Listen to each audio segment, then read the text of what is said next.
You know, it'll amaze you how many different situations one child will be in over the course of 1 year in school.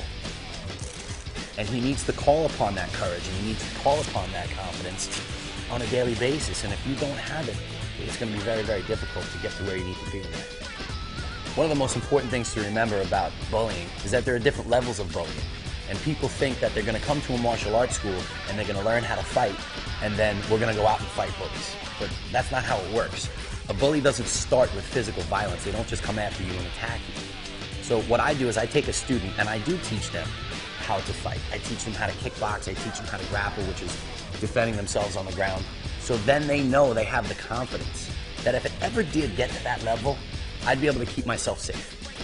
When a kid knows that they can keep themselves safe at the worst level, right at the beginning stage, the testing stage we call it, stage 1, when a kid comes up to you and they test you to see if you're scared, they're going to find out very quickly that you're not scared.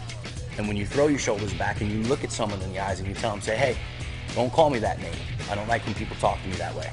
And that other kid sees that level of confidence, they leave him alone. Rhythm, rhythm, rhythm. Do it again. Ready? Go. 2, 3, 2, slide, go. Before I started getting bullied, and now I'm being not bullied anymore.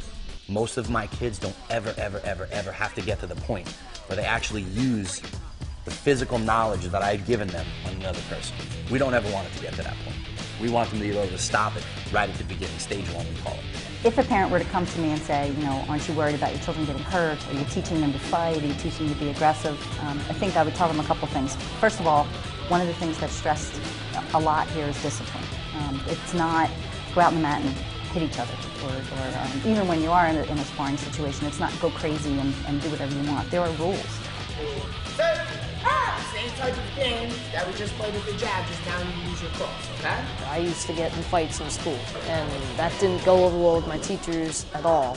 A kid that picks on other kids, a lot of people think it's because they have a high level of self-esteem. It's usually the opposite. Usually a kid that picks on other kids and bullying other kids is because they don't really feel truly good about themselves. So even a child like that is more than welcome to come into my school, because I'm going to show them how to build their own confidence so that they don't feel the need that they have to do that anymore. It actually makes you a better person, makes you stand up for yourself, makes you keep your head held high. Through the course of the 60 minutes when your body is tired and you're thirsty and you're working, but you want to quit, but your instructor doesn't let you quit, and he starts to teach you about self-discipline and non-quitting spirit, that translates into the other areas of your life. And you actually get that warrior mentality, so when you're posed with a difficult decision, you make the hard right, and you're not scared of the hard work that takes to go that way.